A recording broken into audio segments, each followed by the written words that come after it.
Pas tout faire dans la vie, on n'a pas tous des habilités à être bons partout et je pense qu'il faut vraiment travailler sur, capitaliser sur ce qu'on aime faire, où on est bon et on sait qu'on pourra avoir une détermination sur le long terme et non juste un moment, un caprice sur le court terme. Bienvenue dans ce nouvel épisode de Fashion Career Stories. Mon nom est Lucas Silva Edwards, je suis coach carrière spécialisé dans les métiers du luxe et de la mode. Une industrie où j'ai exercé pendant plus de 10 ans en tant que chef de produit, vendeur showroom, coordinateur studio et plus récemment responsable du style homme au sein du bon marché Rive Gauche. Grâce à cette large diversité d'expériences au sein des plus belles marques françaises et internationales, je vous accompagne dans la construction de votre parcours professionnel au sein d'une des industries les plus compétitives au monde.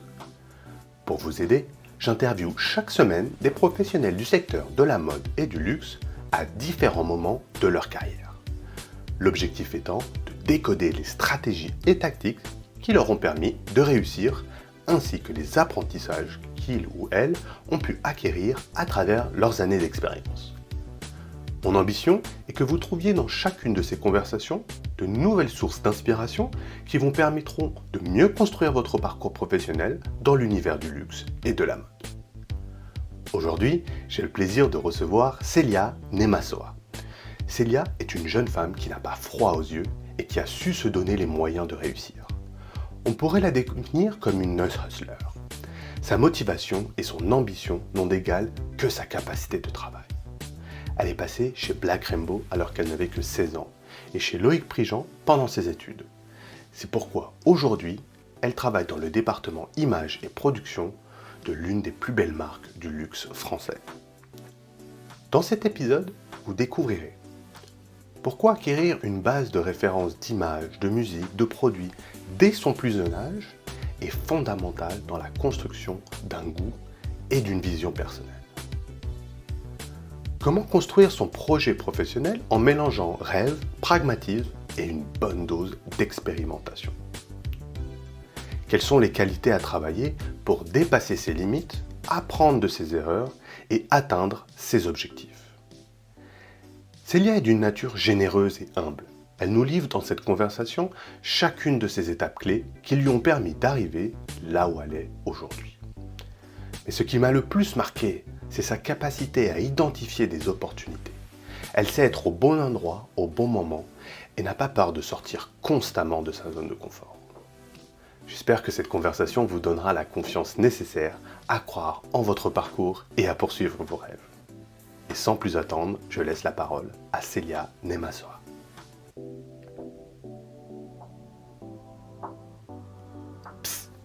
Si vous aimez ce podcast et que vous écoutez les épisodes chaque semaine, inscrivez-vous et n'hésitez pas à liker et commenter.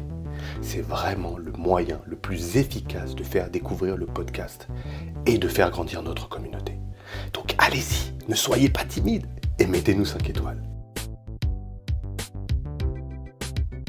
Bonjour Célia, comment vas-tu ? Bonjour, ça va? Alors, je suis ravi de te recevoir.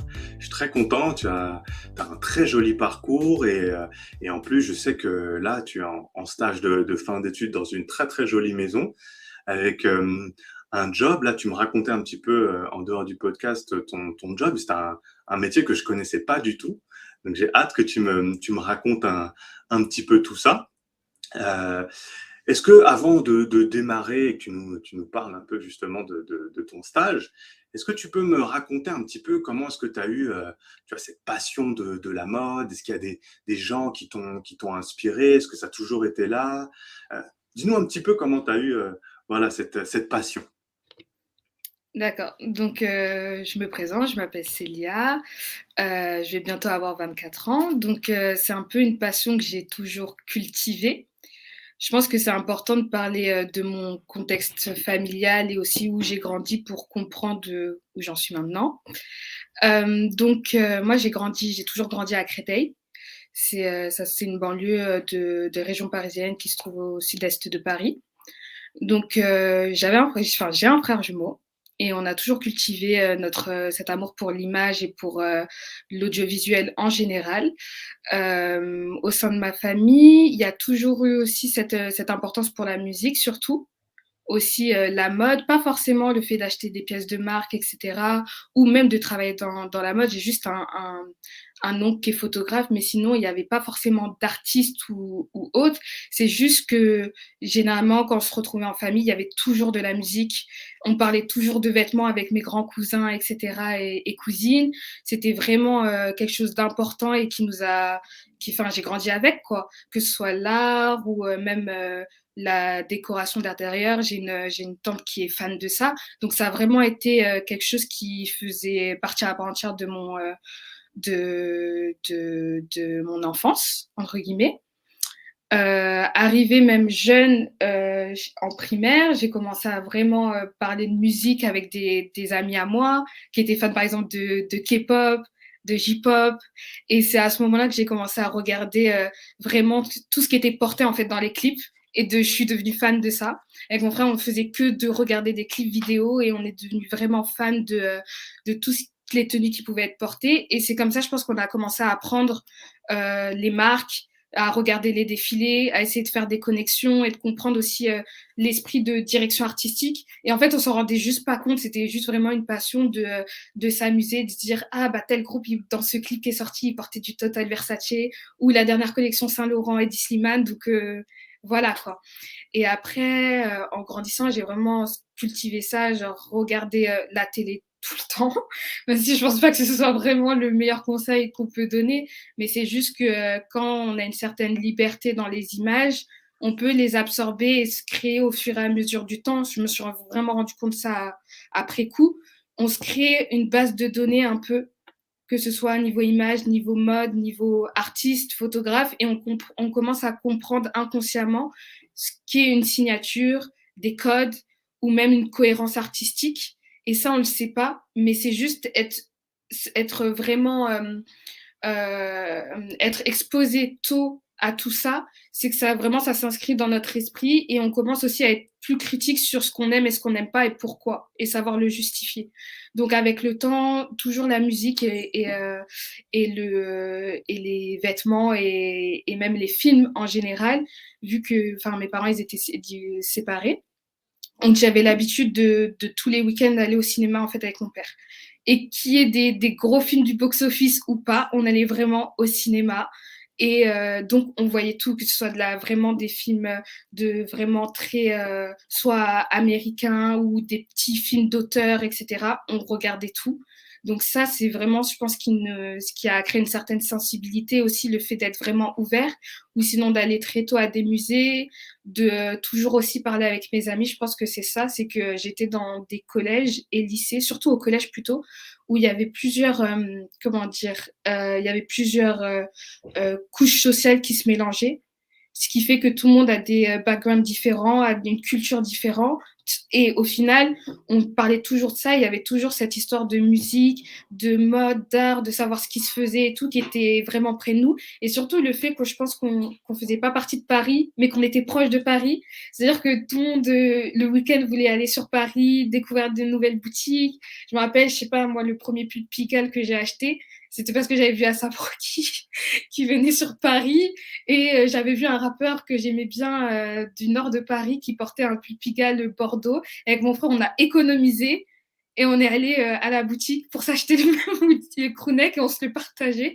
Et là, les choses comme ça, de vraiment être à fond en fait dans ce qu'on aime. Et on faisait beaucoup de choses comme ça. C'est-à-dire que même ma première paire de baskets que j'ai achetée, c'est parce que je regardais une télé-réalité sur MTV avec les filles d'un membre de Run DMC qui avait une paire qui s'appelait Pastry en fait. C'était leur marque et c'était des couleurs vraiment flashy de dingue. Et pendant les vacances, quand j'ai vu ma famille, genre tout le monde nous donnait un peu d'argent. J'ai économisé, mon frère m'a passé une partie de son argent et je les ai achetés pour ma rentrée au collège. Et ça, c'était vraiment des choses qui nous ont marqués et qui nous ont fait aussi qu'on a aussi une valeur du vêtement, pas forcément que pécuniaire, mais une valeur aussi du produit qu'on veut acheter et pourquoi on le veut. C'est-à-dire qu'il n'y a pas que cette idée que, ok, c'est un sac, ok, c'est une paire de chaussures, etc. Mais inconsciemment, ça m'a créé, après c'est à débattre, hein, mais un certain attachement par rapport aux pièces que je choisis et que j'aime parce que je les attribue à un certain souvenir ou à une certaine époque ou une certaine signification que ce soit artistique ou personnel. Donc je pense que ça, c'est vraiment ce qui a fait que, en gros, j'ai grandi comme ça. Et en fait, arrivé vers la troisième, on devait faire notre premier stage d'observation où on avait, je crois, 2 semaines ou une semaine en entreprise. Et moi, je voulais le faire dans 2 boutiques spécifiques, mais vraiment spécifiques. La première, c'était soit à Black Rainbow, parce que je savais qu'ils faisaient des events. J'étais une ouf quand même, je pense. Qui faisait des events avec des artistes que j'écoutais et que c'était pas juste une petite boutique et tout. J'y suis allée, on m'a dit bah non, pas stagiaire. Et une autre boutique qui s'appelait Quit, qui était vers les Abbesses, où je sais qu'il y avait plusieurs rappeurs que j'écoutais, qui bossaient avec eux et qui avaient cette dynamique aussi musique et mode que j'aimais. Et au final, ils m'ont prise. Donc, je faisais vraiment le trajet tous les jours Créteil-Abbesse. C'était vraiment ma première expérience. Et c'était super cool parce qu'ils étaient vraiment détente. Il y avait un studio de musique au rez-de-chaussée. Il y avait des artistes qui venaient pour shooter aussi des nouvelles collections. Donc, je voyais tout un univers que je connaissais pas. Et vraiment cet aspect aussi de petites boutiques, de famille et aussi d'identité de marque qui était assez forte que par les personnes qui bossaient dedans, qui aussi faisaient partie de la musique, qui étaient soit beatmakers ou qui faisaient des soirées, etc. Donc, pas juste la mode en tant que telle, mais plus mode en tant que style de vie et communauté et aussi art créatif, en fait, qui regroupe des tatoueurs, des dessinateurs, des musiciens, etc. Donc ça, c'était vraiment la première partie. Et aussi, je me suis rendu compte tôt que c'était pas facile de gérer une entreprise, de forcément gérer aussi une boutique et qu'il fallait vraiment être au taquet pour ça. Donc voilà, et aussi comment vendre, parce que je me suis rendu compte après, plus tard, que tout ça, ça m'a aidé, que même pour vendre, quand j'ai fait du retail, j'avais certaines facilités, et je pense qu'ils sont venus en observant les gens avec qui je bossais. Donc voilà. Après ça, je crois que c'est aussi cet été-là où j'avais fait ma première summer school à l'IFM. Parce qu'en fait, j'ai une cousine qui était plus âgée que moi, avec qui je parlais beaucoup de mode, qui était fan de Rihanna. On cherchait les vêtements pour elle aussi avec mon frère sur les réseaux et tout. Si on pouvait racheter les vêtements de Rihanna, etc. En deuxième main à l'époque. Et en gros, elle s'intéressait beaucoup à la mode et elle m'avait parlé de l'IFM. Et moi, j'étais devenue un peu folle. Je me suis dit, OK, c'est là-bas que je veux terminer, c'est là-bas où je veux travailler. Et j'avais regardé, j'en avais parlé à mes parents et ils m'ont dit clairement, Célia, si tu veux le faire, tu cherches les informations toi-même, t'appelles toi-même, tu te déplaces toi-même. Et si tu veux vraiment le faire, après, tu nous ramènes tout et on verra. Donc, j'avais fait mes recherches et j'ai vu qu'il y avait les summer schools. Et j'avais demandé à mes parents, j'ai vu qu'il y avait une bourse aussi. Je me suis dit, bah, vous faites moitié-moitié, comme ça c'est bon et je peux le faire. Donc ils m'ont offert ce beau cadeau. Et j'ai fait ma première summer school à l'IFM, qui était super cool parce que c'est la première fois où je rencontrais des gens qui étaient autant à fond, qui en connaissaient plein sur la mode aussi, qui étaient aussi, qui prenaient déjà des photos, qui avaient déjà des appareils photos. Et je me suis dit, waouh, c'est un truc de dingue. Ou des gens qui allaient déjà en soirée, même si c'était pas forcément, voilà, quand on était jeunes, mais qui allaient vraiment, qui bougeaient, quoi, qui faisaient des choses. Et même si j'avais déjà commencé avec des amis, c'est quand même, j'habitais pas forcément à Paris, donc mes parents, c'était vraiment, vous faites une journée, vous faites attention, on programmait toutes les boutiques où on voulait aller pour compter le nombre de tickets, plus le nombre d'argent qu'on avait, etc. Donc c'était vraiment une stratégie et c'était encore quelque chose de différent, mais aussi je pense à ma responsabilité très tôt, etc. Et que ça a fait la personne que je suis maintenant. Et, et donc, pour moi, c'était un autre monde. Et j'étais dans mode waouh. Et je me rappelle qu'à l'époque, j'avais parlé à une dame qui travaillait là-bas et qui parlait des recrutements. Et je dis, bah, comment on fait pour aller à l'IFM? Est-ce que je dois faire une grande école? Est-ce que je peux juste faire l'université? Parce que au niveau financier aussi, ça joue, etc. Et elle nous avait expliqué tout ça. Et j'étais en mode waouh, dingue, quoi. Et, euh, et donc voilà, mais je crois que peut-être je me mélange un peu les pinceaux sur des choses, mais donc après, je suis rentrée à l'école, au lycée. Je pense que je devais avoir 15 ans et j'avais refait une autre summer school à ce moment-là. Non, non, non, non. La première summer school que j'avais fait, en fait, j'avais rencontré un ancien élève de l'IFM qui nous donnait des cours et qui c'était le premier qui nous donnait des cours sur les blogs et sur vraiment le streetwear, etc. Et lui, à cette époque-là, il avait un blog avec ses amis et je savais qu'il connaissait un peu, qu'il était allé à New York, qu'il traînait avec le ASAP Mob, avec Kanye West, avec Virgil, à l'époque, quoi, quand il faisait ses soirées Bintrill et que c'était vraiment assez raw, etc., quoi. Et je connaissais un peu ce qu'il faisait, donc je lui avais parlé à la fin du stage IFM. Et on s'était recroisés devant un défilé parce qu'à l'époque, ils nous poussaient vraiment les femmes à tester, à rentrer dans des défilés et de voir comment ça se passe. Et je l'avais recroisé devant. Et je lui ai dit, je sais pas comment c'est sorti de ma bouche. Pourtant, j'étais super timide. Hein. C'est pour ça que je ne comprends toujours pas. Toujours pas. On me parlait et je lui ai dit que j'ai essayé de faire mon stage chez Black Rainbow, mais que j'avais pas été prise. Il m'a dit, ah bon? Il a dit, je les connais, etc. Bah, si tu veux refaire un stage plus tard avec eux, bah, n'hésite pas à m'en parler. Donc, une année est passée, je crois, et je l'avais recontacté. Et on s'était vu le jour de mon anniversaire de mes 16 ans. C'était vraiment où j'avais 16 ans, donc ça m'avait marqué. Et on avait parlé, etc. Et je lui dis, bah, j'aimerais bien faire un stage chez Black Remo. Il m'a dit, bah, moi, je te donne le contact et après, tu envoies ta lettre de motivation, ton CV et je leur parle de toi, mais après, tu fais le travail. Donc, j'étais super contente déjà. Et donc, voilà. Et au final, ils m'ont prise, mais il fallait que je voie avec mon école parce que j'étais dans un parcours assez. J'étais en ES, donc un parcours, une filière pas professionnelle et ils voulaient pas forcément que je fasse un stage parce que j'étais pas dans une filière professionnelle, donc c'était tout un débat. Et au final, j'ai réussi à faire 2 stages pendant les vacances. Donc vu qu'on avait 2 semaines de vacances, je faisais une semaine et pendant une autre partie des autres vacances, bah, je faisais encore une semaine.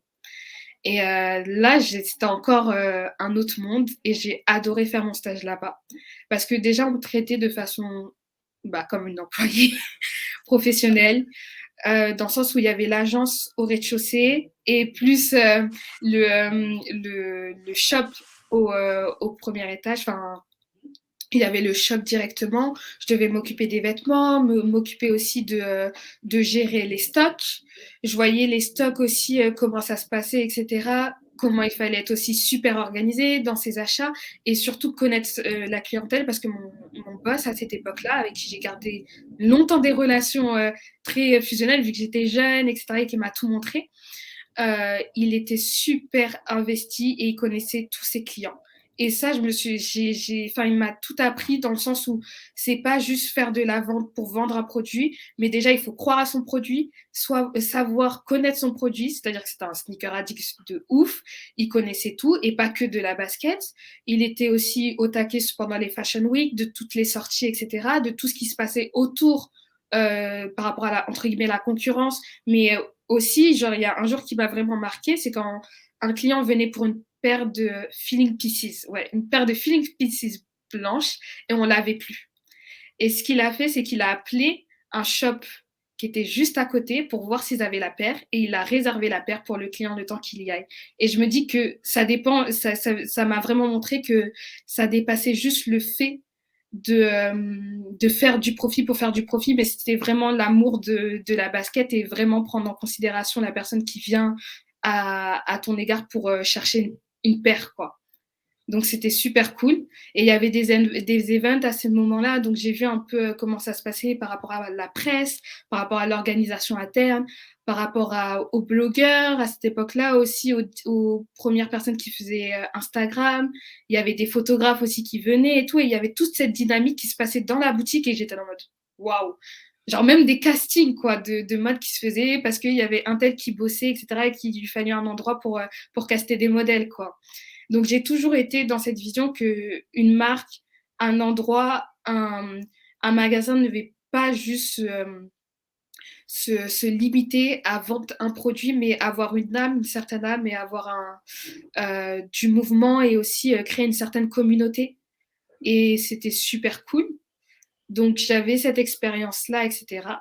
Et en fait, depuis le collège aussi, je parlais beaucoup avec mes amis. Et je pense que là, ça se voit que je suis assez bavarde, mais je parlais beaucoup avec mon frère et avec mes amis, et on débattait sur vraiment tout, que ce soit la mode, que ce soit la musique, que ce soit, je sais pas moi, la géopolitique.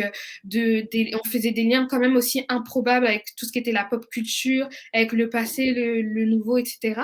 Et aussi, je pense que faire mes stages à l'IFS, ça m'avait encore plus développé ça au final. Et avec mon frère, on avait une idée de commencer à démarrer un blog, un blog, et on voulait grave le penser en mode identité de marque, vraiment développer une image, avoir, je sais pas, une vraie intention et se différencier du reste, etc. Mais vraiment, genre stratégie sortie de nulle part, et on était trop dans ça, et en même temps, on s'est dit, bah, tout ce qu'on dit, tout ce qu'on blabla, tous les trucs qu'on apprend de nos potes et que nos potes apprennent de nous, bah, ce serait cool peut-être s'il y avait des gens qui l'apprenaient aussi sur Internet, vu qu'on passait notre vie sur la télé et sur l'ordinateur, et à découvrir des petits Tumblr ou à parler avec des gens qui étaient aux États-Unis et qui avaient les mêmes centres d'intérêt que nous et tout. On se dit, bah, nous, on a appris comme ça, bah, pourquoi pas retransmettre ce côté-là, et on ne sait pas, genre, en mode, qui peut tomber dessus. Et c'est juste qu'une personne peut tomber dessus et ça peut lui ouvrir ou la pousser ou l'inspirer pour se lancer au final. Donc on s'est dit, bah, pourquoi pas faire ça. Et à ce moment-là, on commençait aussi à sortir en soirée, surtout moi. Aller en soirée et essayer de voir comment les gens s'habillaient.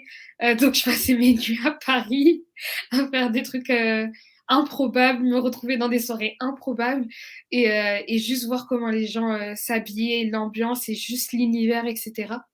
Donc c'était vraiment un moment où tout bougeait. Et donc, juste avant d'arriver à la fac, on s'est dit, bah, vraiment, on lance notre blog. Donc, on devait avoir fin de saison, début 17. Et franchement, on a galéré, hein. C'était vraiment le premier projet qu'on a fait, nous, sans grand argent, où on s'est dit, bon, il faut qu'on trouve un domaine, il faut qu'on trouve un nom, il faut qu'on trouve une identité, il faut qu'on trouve ce qu'on va faire de ça. Et aussi, il faut être au taquet chaque mois pour publier, quoi. Et de faire français-anglais, etc. Donc, on était accompagnés d'amis au début, mais quand ça a commencé à parler d'argent, bah, il y avait presque plus personne. Bon, on s'est dit, bah, c'est pas grave, on le fait à deux. Et on a lancé ça, arrivé à la fac, j'avais pas encore 18 ans. Et on s'est dit, bah, let's go, on le fait. Et à ce moment-là, on faisait aussi des brocantes avec notre père. Et on a commencé à acheter des appareils photo, des 35 mm, à acheter aussi des caméras VHS. Et on a commencé à filmer nos potes en soirée et prendre des photos tout le temps. Tout le temps. C'est-à-dire que je me rappelle à la fac, j'avais la bourse. Et tout mon argent allait c'est pas forcément bien avec du recul, ça allait tout le temps en resto avec mes potes, vêtements, et vraiment caméra VHS est sortie pour prendre des photos. Et aussi les caméras, il y en a beaucoup, il y en a eu 3 avant de tomber sur une bonne qui fonctionnait, parce que c'est toujours le hasard quand on va en brocante. Même si tu l'achètes 10 euros, au final elle fonctionne pas.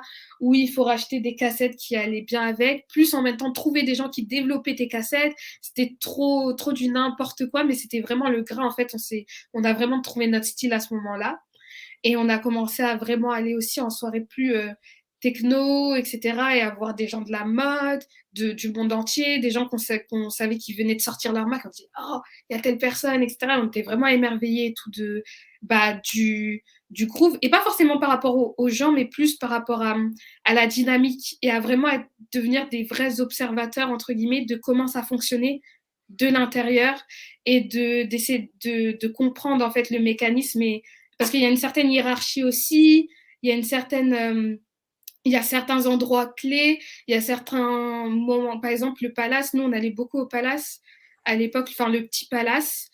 Et c'est vraiment là où on a vu d'autres personnes par exemple, qui faisaient une certaine musique, qui allaient, d'autres personnes qui faisaient partie de certains magazines plus niches ou autres, qui allaient, etc. Et on a plus compris quel était l'aspect maison, qu'est-ce qui gravitait autour, quel était le côté culturel et l'aspect un peu plus underground, un peu plus entre guillemets anti-fashion ou alternatif, qu'est-ce qui gravitait autour, etc. Et que c'est que des communautés qui cohabitent et en même temps qui s'entremêlent, mais qui ont leur code assez précis, quoi.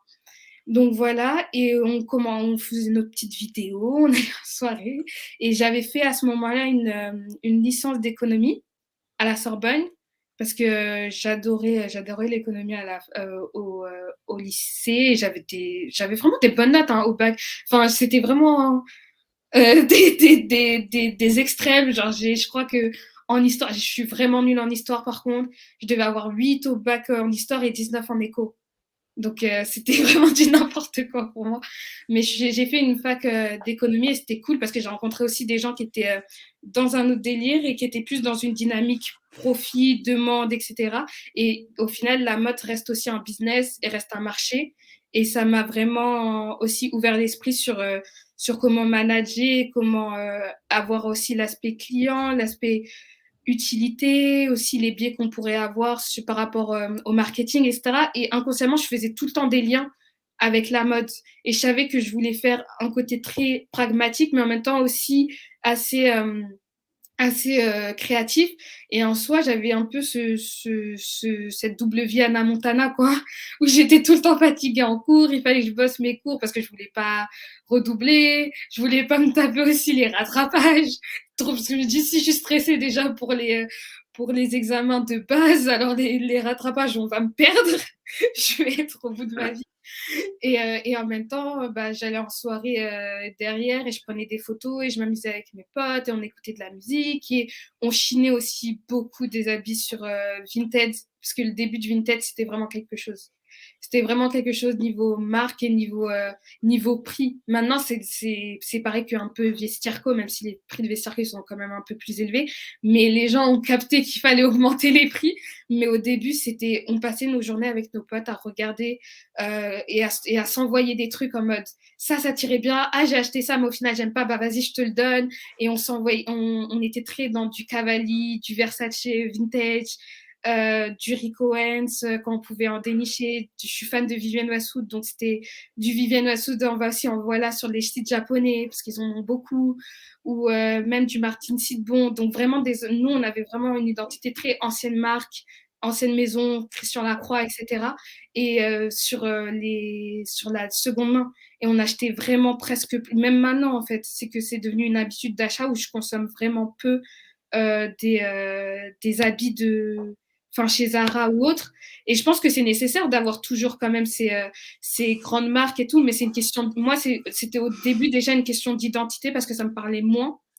Et ensuite, après aussi, sur le fait que je vais pas acheter, j'étais dans une dimension où je vais pas acheter quelque chose que au final, ça va me saouler au bout de 2 saisons. Alors que je me dis que si j'économise un peu plus, j'achète une pièce que je sais que j'ai galéré à trouver et qui me correspond plus, bah, je vais la garder jusqu'à aujourd'hui. J'ai toujours mes pièces, quoi. Donc voilà. Et après ça, on avait cette dynamique, etc. Donc il y avait le blog. Donc à chaque fois, en fait, quand on rencontrait des gens, un peu partout. On disait, bah, on a un blog, etc. Et c'était devenu un peu inconsciemment une carte de visite. Et ensuite, on a vraiment commencé à faire avec mon frère. Ah oui, j'ai oublié parce que lui, vu qu'on est jumeaux, à ce moment-là, lui, il faisait une fac de cinéma. Donc lui, il était dans le cinéma et moi, j'étais en éco.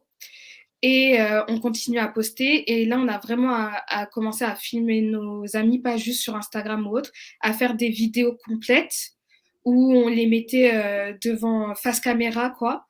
On leur posait des questions sur leurs inspirations, ce qu'ils aimaient, comment ils ont commencé à vraiment découvrir la mode, quel était leur centre d'intérêt, leur identité, ce qu'ils aimaient, ce qu'ils regardaient, etc. Et ensuite à monter ça avec leurs références. C'est-à-dire que j'ai une pote qui est fan de Sex and the City, donc on mettait du Sex and the City.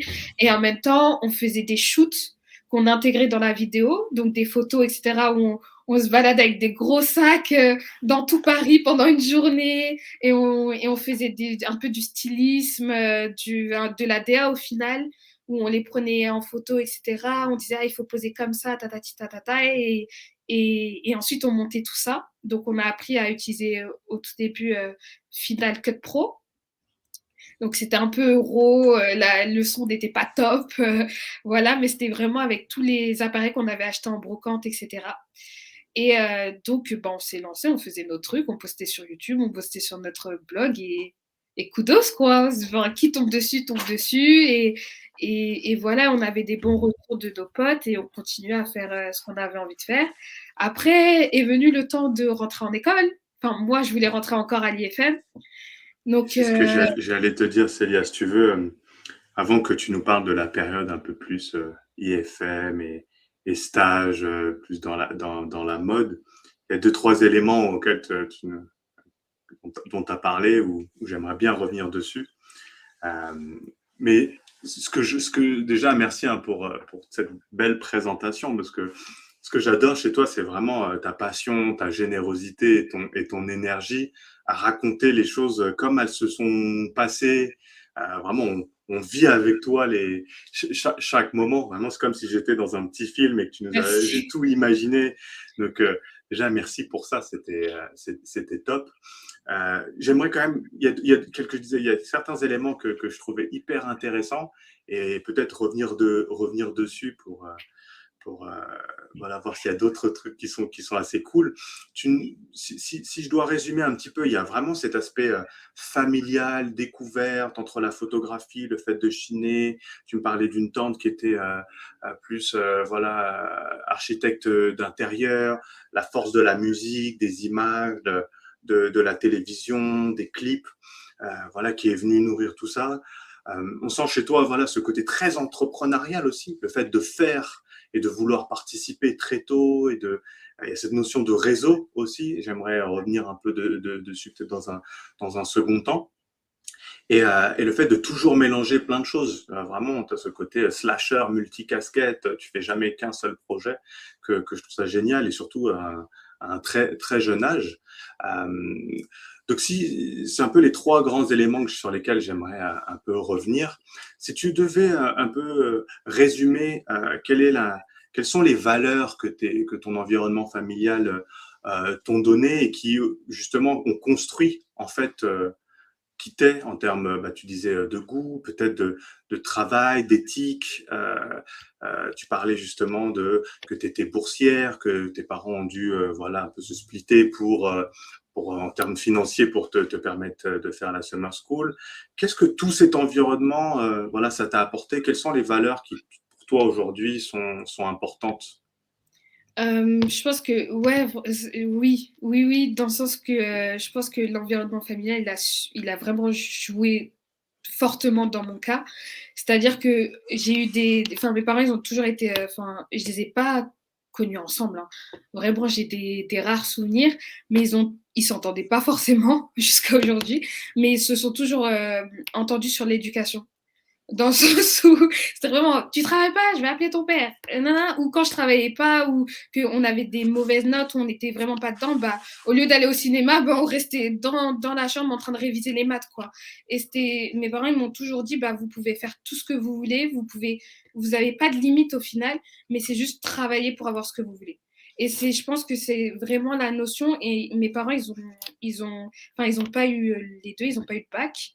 Ils se sont travaillés très tôt quand leur famille avait besoin d'eux, au final. Et donc, cette notion de travail a toujours été essentielle au final. Mais ma chance, je pense qu'ils ont toujours été super ouverts, que ce soit par rapport à leur entourage eux-mêmes, par rapport aux gens qui nous présentaient, c'est-à-dire qu'ils nous bougeaient partout, quoi. Quand on était petit, j'ai rencontré différents environnements, j'ai toujours grandi dans différents aussi environnements, pas forcément en voyageant, mais juste en rencontrant différentes personnes qui faisaient différentes choses dans leur vie. Donc ça, c'est juste qu'ils nous ont toujours soutenus dans ce qu'on faisait. C'est-à-dire que même si, par exemple, financièrement, on n'était pas là à pouvoir acheter du matériel de dingue et tout, etc., c'est juste, OK, bah, tu veux faire ça, bah, tu travailles pour. Je peux t'aider à la mesure enfin, à un certain niveau, mais c'est à toi de gérer et c'est à toi de te donner, en fait, pour pallier le manque que tu vois. Et c'est pour ça que je pars du principe qu'il y a toujours des solutions. Ma mère m'a toujours dit, il y a toujours des solutions à tout. Et mon père m'a toujours dit que maintenant, c'est à vous en parlant avec mon frère, quoi. C'est à vous de faire le travail. Nous, on vous donne les clés. Et ensuite, si vous travaillez pour arriver où vous voulez arriver, bah, vous allez réussir.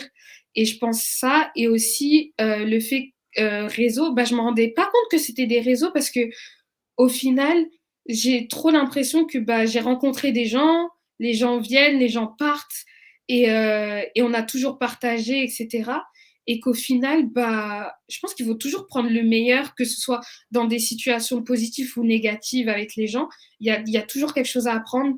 Il y a toujours il y a toujours quelque chose qui va nous aider par la suite, que ce soit dans le fonctionnement qu'on peut avoir psychologiquement ou juste de façon pratique aussi sur des situations où on peut être aidé, où on peut savoir que telle personne a fait comme ça, donc ça va revenir dans notre tête, on se dit ah bah peut-être que ce serait un bon parcours, ou même d'avoir juste un esprit critique sur ce qui aurait pu être fait pour que cette personne qui avait aussi je sais pas, des ambitions ou du talent, elle aurait pu arriver à un certain endroit. Et c'est ce que, bizarrement, mes amis ont commencé à me dire, que ce soit pour mon frère et moi, depuis 1 an, c'est qu'on aurait trop pu être manager.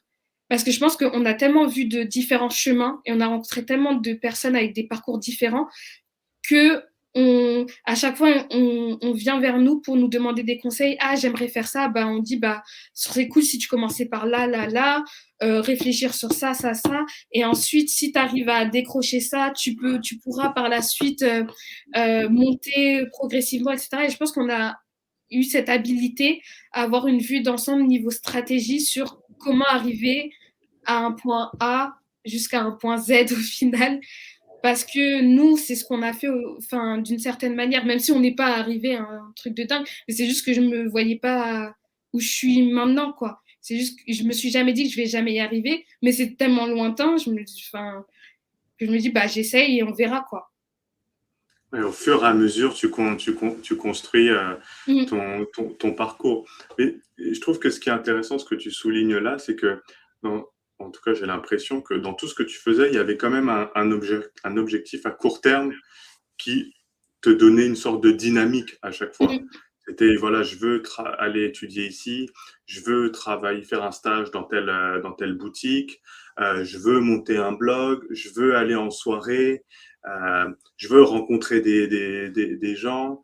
Tu vois, à chaque fois, il y a quelque chose qui t'emmène et comme tu dis, tu as une sorte de façon de penser à comment y arriver entre l'entraide familiale, le fait de travailler seul, travailler avec les moyens du bord aussi. J'ai vraiment cette impression, c'est voilà, j'ai ce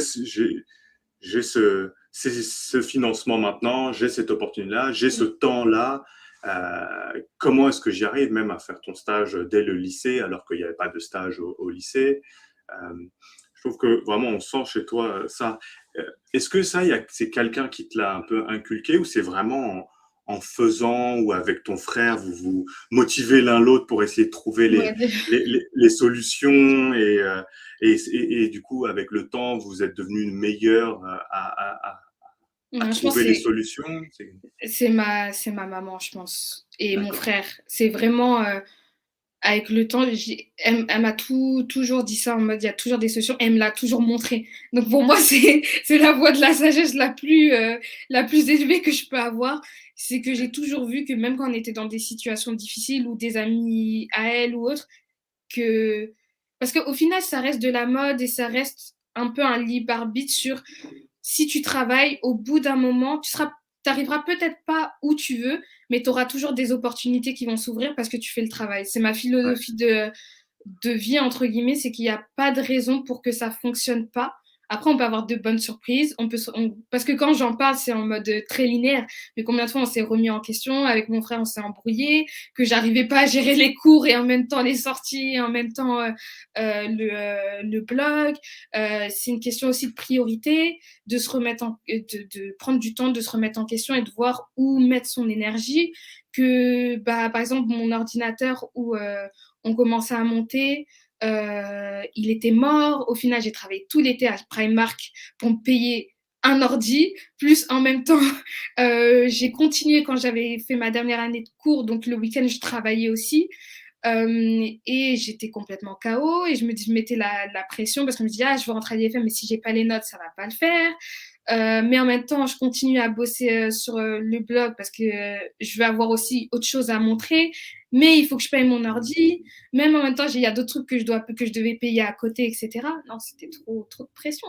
Mais c'était un choix. Et avec le recul, je me dis qu'aussi j'avais une famille qui était assez présente émotionnellement parlant. Et que ça, je me suis toujours dit que j'ai de la chance d'avoir une certaine stabilité, quoi. Et que tout le monde.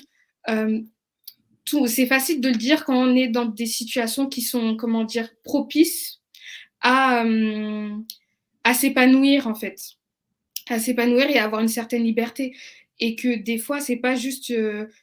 Enfin, aucune famille n'est parfaite, aucun environnement est parfait, mais c'est juste que je me dis que j'ai tiré le mieux de ce que j'avais.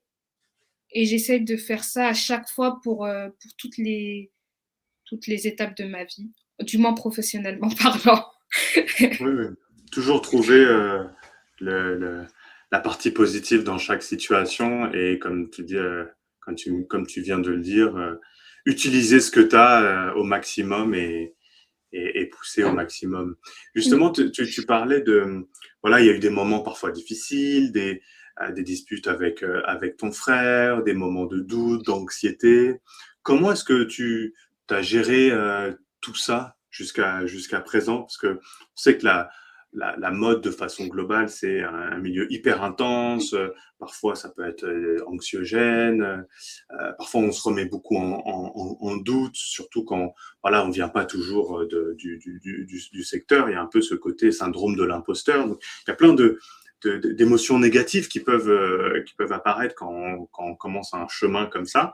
Comment est-ce que toi, tu as géré ça au fur et à mesure? Est-ce qu'il y a des moments un peu plus difficiles que d'autres dont toi tu te souviens? Oui, enfin, déjà de base, je suis vraiment une personne très stressée. Même si là, je pense que ça se voit pas, mais je suis une personne très anxieuse. Je faisais des crises d'anxiété quand j'étais, surtout au lycée, ça s'est vraiment déclenché. En fait, de base, j'étais très timide, je parlais pas. Et vu que, bah, il y a toujours cette dynamique, je pense, dans les jumeaux, il y a une personne qui est plus extravertie que l'autre. Et mon frère, il a toujours été très confiant. On a quand même été toujours proches, mais lui, il a été toujours très confiant, où il avait ses amis, etc. Et moi, ça prenait toujours plus de temps. Et j'étais un peu plus réservée. Mais quand j'étais à l'aise, bah, ça se passait bien et j'arrivais à m'ouvrir. Et j'ai toujours été très perfectionniste et à me mettre beaucoup la pression, que ce soit par rapport au travail et par rapport à où je voulais arriver, dans le sens où je pense que ça m'a aidé entre guillemets, à me mettre la pression pour travailler, mais c'était aussi des freins parce que on se pose vraiment beaucoup de doutes et on perd plus d'énergie à paniquer que à faire les choses. Et donc, bah, je pense que même jusqu'à la fac, j'étais très stressée et j'intériorisais beaucoup, jusqu'au moment où bah, ça s'est traduit un peu dans ma santé, vu que j'ai fait de l'anémie, etc. Mais en fait, c'est après l'IFM, c'est-à-dire que, bah, on n'en a pas encore parlé, mais juste j'ai fait ma fondamentale. J'étais encore très stressée et c'est quand j'ai fait une genre d'année de césure que là, post ça, je suis devenue un peu plus à la cool et j'ai compris que c'est bon. C'est pas, faut pas que je mette autant d'importance que ça et qu'au final tout se passe bien, quoi. Donc il n'y a pas il y a pas à se mettre autant de stress. Mais je pense que c'est aussi un travail intérieur à faire sur ça en général au final. Est-ce qu'il y a des choses qui t'ont aidé justement à faire à, à prendre de la distance? Est-ce que tu as été suivi d'une certaine façon? Est-ce que tu as lu des choses? Est-ce que tu as écouté des choses qui t'ont permis de prendre du recul? Ou ça s'est fait un peu presque naturellement, en Je, prenant du temps pour toi? Moi, je pense que c'était vraiment prendre du recul. Et je pense que prendre du temps pour moi, c'est quelque chose que j'arrive toujours pas trop à faire. Mais je pense que c'est juste prendre du recul sur les situations et grandir aussi au final. Parce que quand on est jeune et qu'on n'a pas encore enfin, qu'on n'a pas encore dû passer vraiment et expérimenter des situations où on stressait et au final ça s'est bien passé, on n'a pas ce bagage pour se dire ah bah voilà quoi, ça sert à rien. Donc déjà le temps, oui, prendre du recul, être moins dur sur moi-même. Je pense aussi me mettre au pilates et des choses un peu plus ésotériques que j'ai pu développer par rapport à moi-même. Et c'est tout. Et des podcasts aussi. C'est pour ça que j'écoutais beaucoup les expériences d'autres personnes de différents milieux et pas forcément que des grands, euh, des grands Elon Musk ou autres, quoi. Juste même des gens que, en fait, dont j'apprécie le travail, qui sont pas forcément super connus et qui ont fait des choses. Et je pense que avoir fait des articles sur mon blog, etc., où je devais aussi, parce que c'était un peu une manière pour moi de pousser mes connaissances au final. Parce que je me dis, bah, je vais pas écrire 3 lignes sur quelqu'un alors que j'ai pas fait mes recherches derrière. Et ben, j'apprenais plus de choses que j'écrivais au final. Et donc, j'ai vu que tout le monde avait des parcours différents et que, enfin, que c'était pas forcément, il n'y avait pas une voie divine que tout le monde devait suivre. Et que la vie est faite comme elle est, et des expériences qu'il faut saisir, et que il n'y a jamais de perte au final. Il n'y a jamais de perte, sauf si on regrette quelque chose. Et c'est pour ça que je pense, le fait de ne pas vouloir regretter les choses et de plus en plus oser de faire ce que je voulais faire, ça m'a permis aussi de me décharger. Parce qu'avant, je pense que je me mettais beaucoup de pression parce que j'avais l'impression d'être contrainte de beaucoup de choses par rapport à l'environnement et par rapport à ce que je voulais faire et que je me dis, ah, j'ai pas ça, j'ai pas ci, etc. Donc ça met plus. Mais après, quand on arrive à se libérer mentalement aussi de tous ces facteurs-là, on arrive à se libérer de l'anxiété un peu plus. Ok. Ouais, effectivement, je trouve que tu as déjà acquis une très belle maturité là-dessus. Parce que effectivement, comme tu dis, le temps, avec le temps, on a de plus en plus de challenges, on a de plus en plus de réussites aussi. Et du coup, au fur et à mesure, on se dit, bah attends, j'ai réussi ça, j'ai fait ci, là c'était dur, mais je m'en suis sorti. J'ai pas besoin de me stresser autant. Euh, mais c'est vrai que c'est qu'en faisant à travers voilà, son voyage professionnel et personnel qu'on arrive à découvrir tout ça. Et je pense que le fait que tu aies fait tellement de choses voilà, assez jeune te permet justement d'arriver à trouver cette maturité, cette sagesse. Et, euh, et comme tu dis, voilà, en voyant le parcours des autres, en écoutant, en découvrant qu'il n'y a pas qu'un seul chemin, qu'il n'y a pas vraiment d'échec, il n'y a que des apprentissages. Tu parlais aussi de Pilates, je pense que voilà, il y a des moments, il y a des activités comme ça, la méditation, le yoga, la course pour certains. Enfin, chacun trouve un peu une activité physique qui permet de prendre de la distance aussi mentalement par rapport aux choses et de revenir nous recentrer parfois sur nous-mêmes. C'est quelque chose voilà, au début, si on nous l'apprend pas, on fait pas naturellement et que, en fait, au fur et à mesure, on se rend compte que ça peut venir nourrir de façon positive, en tout cas nous renourrir dans tous nos projets. Donc c'est vraiment très impressionnant que tu aies réussi à apprendre tout ça aussi jeune. Donc vraiment, bravo. Je voulais revenir sur un point dont on n'a pas parlé, mais que tu as un peu, voilà, un peu surligné à certains moments, c'est la place de l'anglais dans ta vie. Parce que tu parlais que tu disais, voilà, tu regardais beaucoup de musique, tu suivais des blogs, et ainsi de suite, et tu parlais justement que vous aviez écrit avec ton frère le blog en français et en anglais. Et je sais que le parcours que tu as fait à l'IFM était anglophone. Quelle est la place de l'anglais dans ta vie et comment est-ce que voilà, tu l'utilises au quotidien et comment est-ce que tu as appris à l'utiliser dans au quotidien en fait? Alors, paradoxalement, moi, je me trouve pas forte en anglais. Mon frère, il a toujours été plus fort que moi, mais c'est vrai que je crois que au lycée, non, au collège, j'avais des cours d'anglais intensifs déjà. On avait dans mon collège une classe d'anglais européen où on avait des cours en plus, où on regardait des films, et je sais même pas comment j'étais prise parce que dans ma tête, j'étais vraiment nulle. Et, et on devait passer un oral aussi de brevet total en anglais. Je me rappelle, je l'avais fait sur Kid Cudi. Ah non, mais moi j'étais dans, dans un monde. Et ouais, j'avais fait sur Kid Cudi. Et ensuite aussi, c'est que mes grands cousins et cousines, parce qu'on faisait partie enfin, on fait partie des plus jeunes de notre famille, ils écoutaient beaucoup de rap américain. J'ai une cousine qui était déjà fan de Kanye West à cette époque. On écoutait beaucoup de musique américaine dans ma famille en général. Donc c'était toujours là. J'ai ma cousine, son père est musicien de base aussi. Donc lui, il faisait des tournées aussi aux États-Unis. Et ça a toujours fait partie intégrante de ma famille, mais même si tout le monde ne savait pas parler anglais. Donc, c'était trop bizarre. Et je pense que le fait qu'on a grandi en regardant aussi beaucoup de rap américain, de séries et tout, c'était quelque chose qui était là au final. Même si j'étais pas très forte en anglais, je comprenais quand même l'anglais, mais c'est juste, je pense que le parler, c'était quelque chose de différent. Et même à l'écrit, c'était quelque chose de différent. Et je pense que aussi quand on cherchait des vêtements ou qu'on cherchait des films qui n'étaient pas traduits ou autres, il faut faire avec. Et si tu as envie de regarder, au fur et à mesure, tu comprends.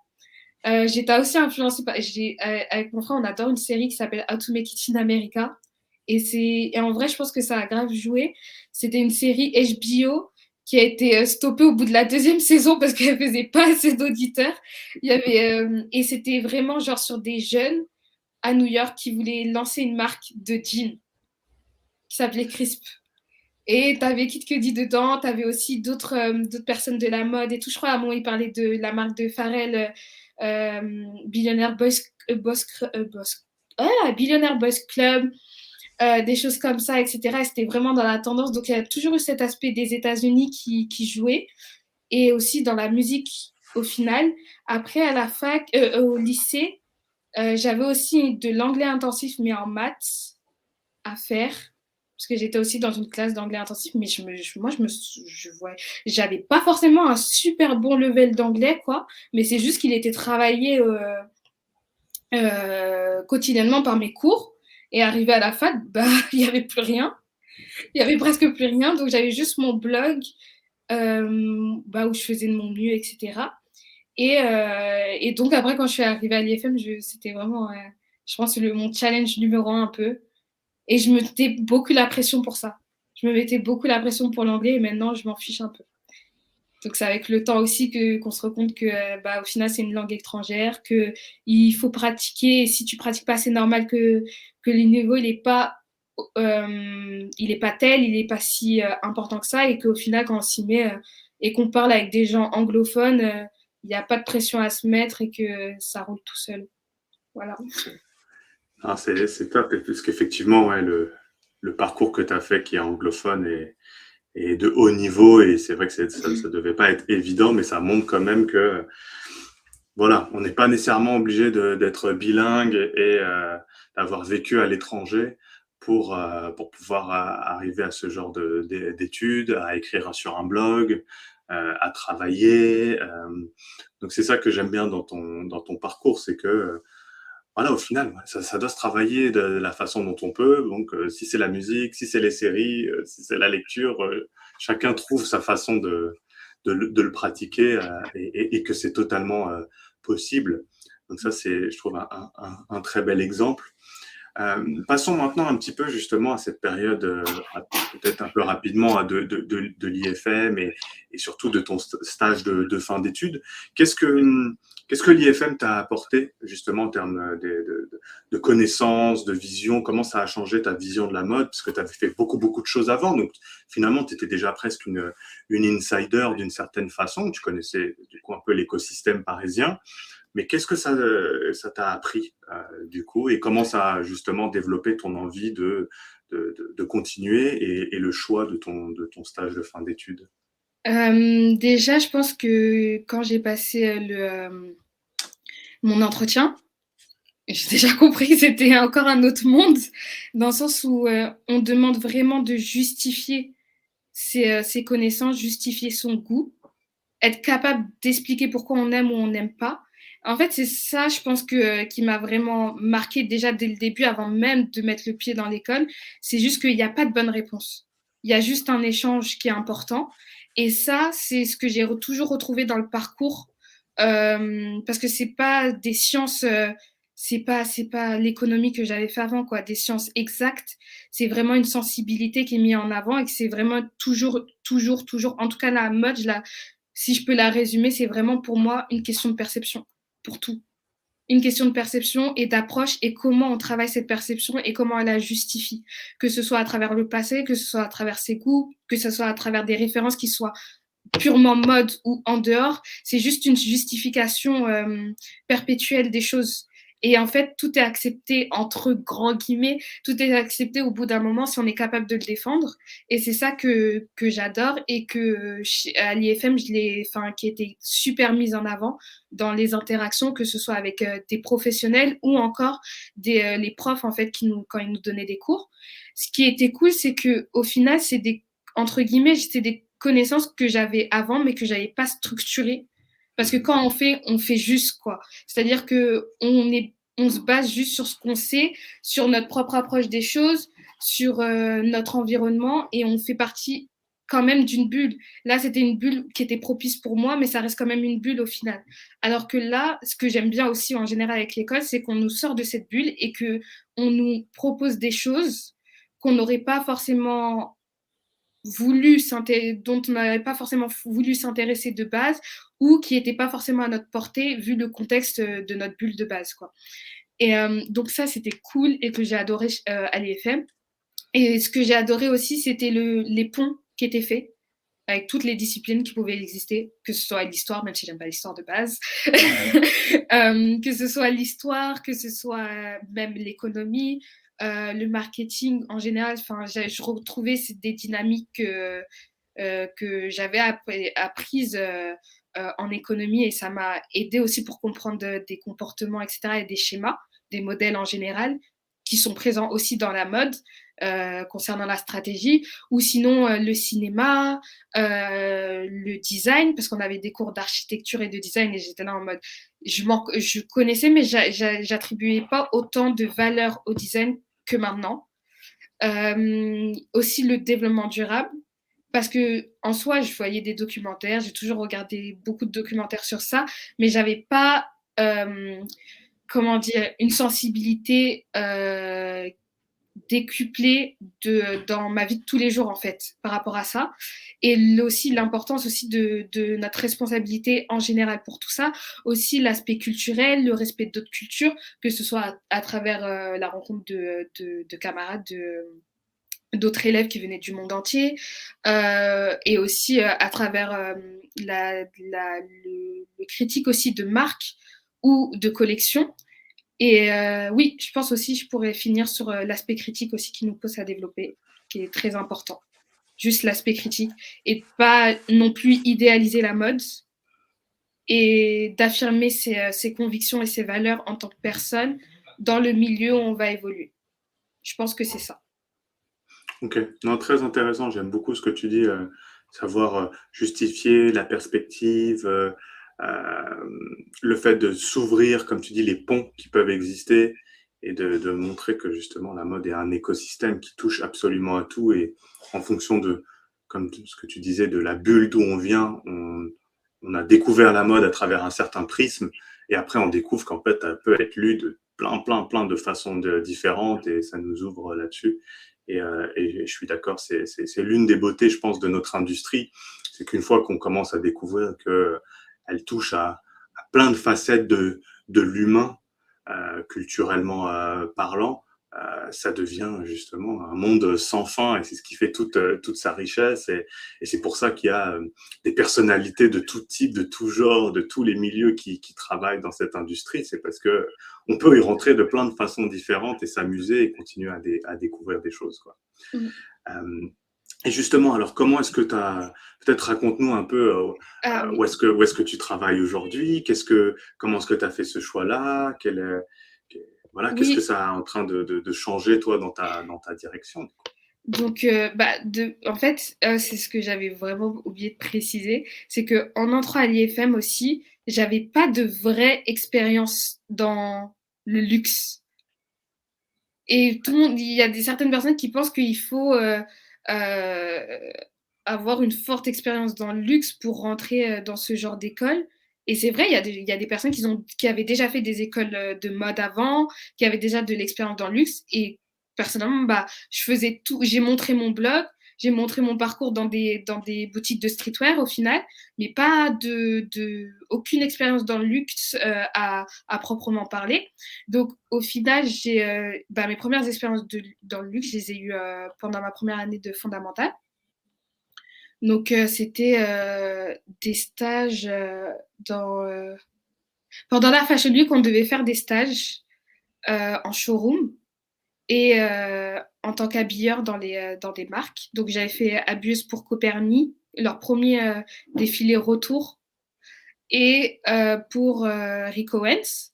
Et ce qui était bien, c'est de comparer un peu une maison un peu établie depuis longtemps, etc., l'organisation et voilà, et une autre maison qui venait, qui était plus dans le rush, la dynamique aussi des designers qui était différente en fait, selon le moment, enfin selon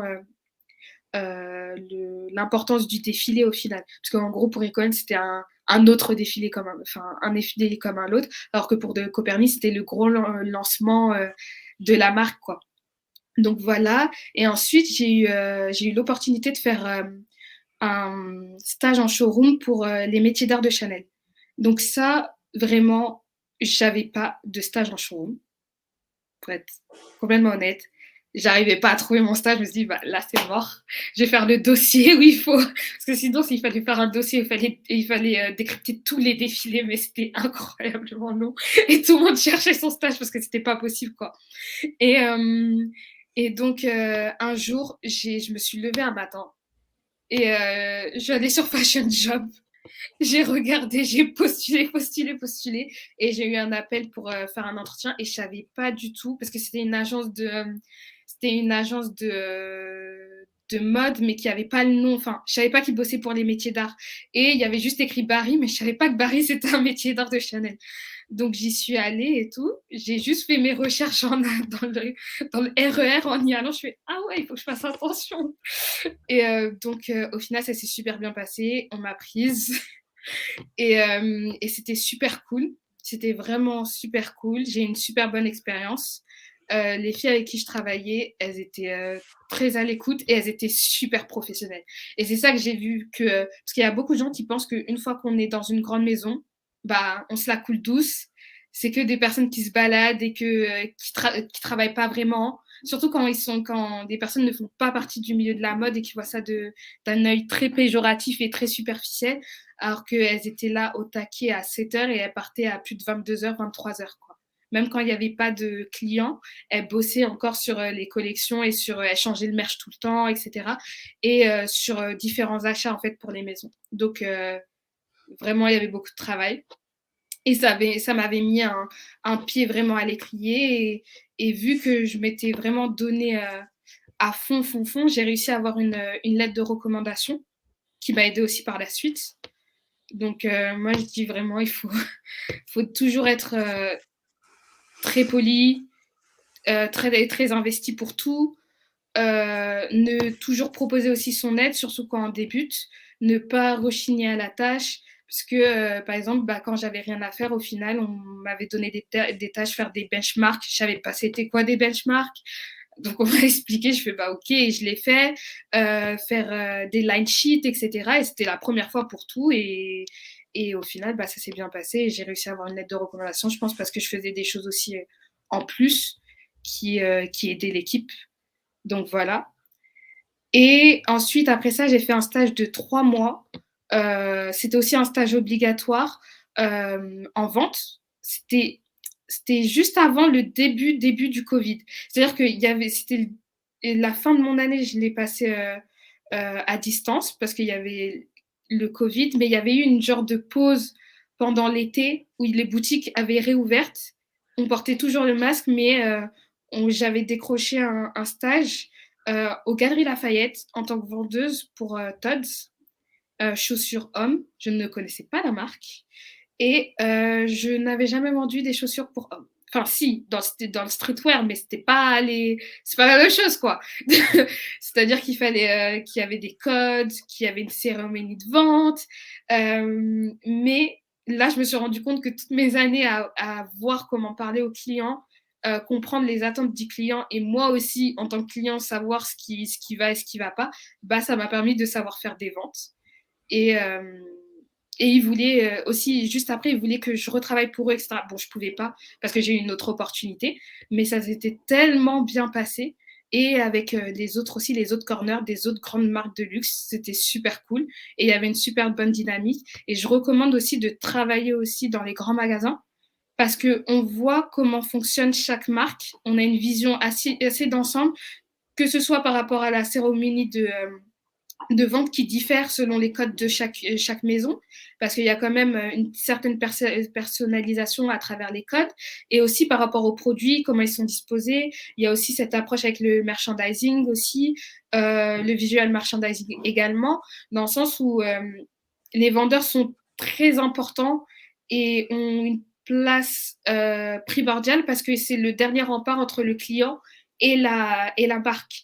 C'est-à-dire que si on fait face à un vendeur qui n'est pas très attentionné, qui ne fait pas très attention, on aura par répercussion une mauvaise vision de la marque en soi. Et en même temps, la marque, c'est important qu'ils prennent en considération l'avis des vendeurs parce que c'est eux qui savent au final ce que les clients achètent.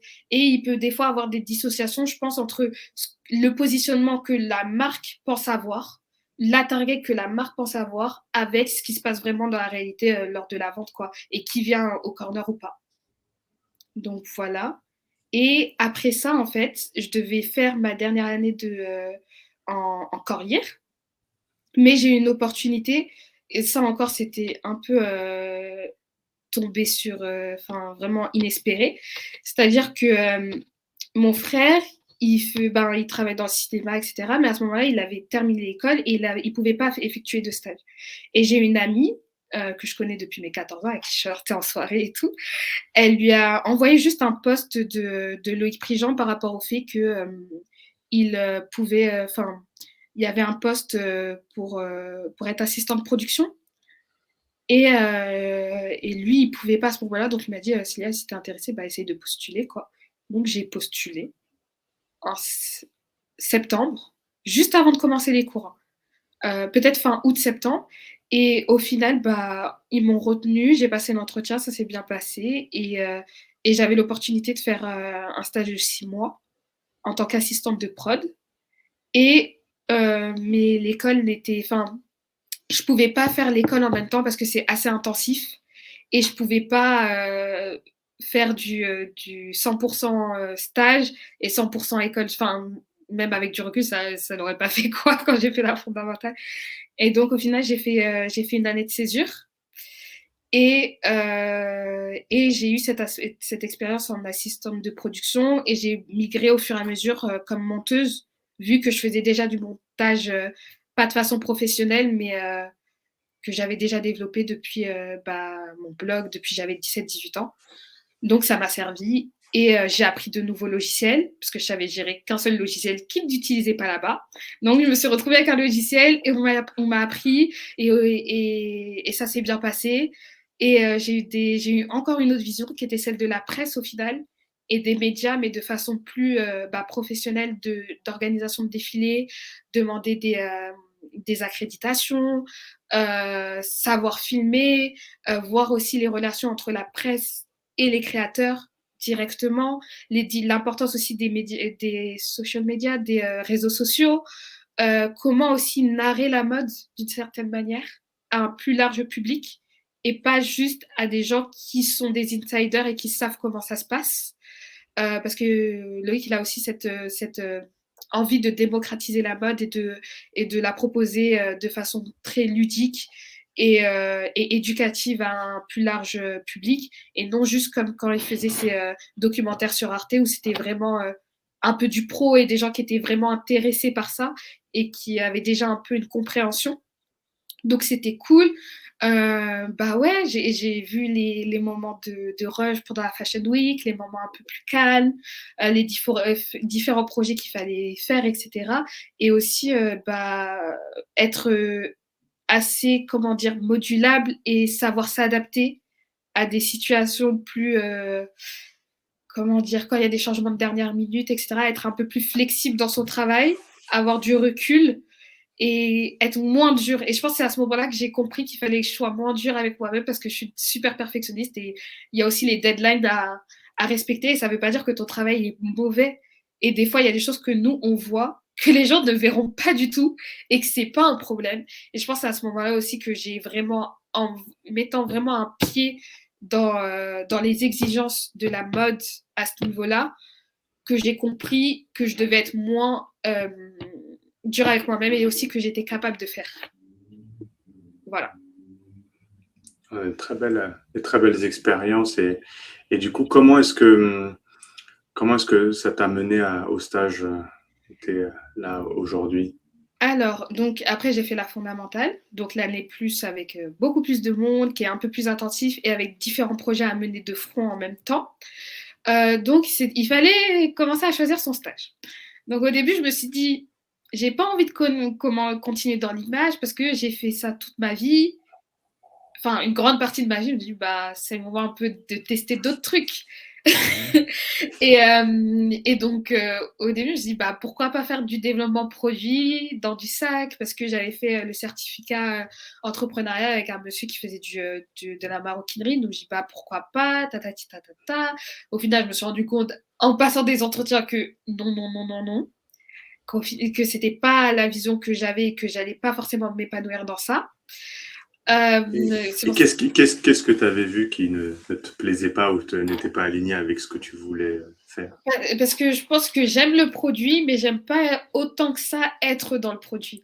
C'est-à-dire que avoir je sais pas, il y a un aspect créatif qui est très particulier quand on crée un produit. C'est-à-dire qu'on doit penser à tellement de choses et à tellement de matériaux et il y a les coûts et il y a trop de trucs où j'étais là en fait c'est pas pour moi. En fait, je sentais que j'allais pas m'épanouir autant que ça dedans. C'est-à-dire que je pense que j'aime bien des petites missions par-ci par-là, j'apprécie. Et en fait, c'est ça que j'ai appris avec le temps, c'est qu'il y a des choses qu'on aime voir, qu'on aime que les gens fassent, mais c'est pas pour nous.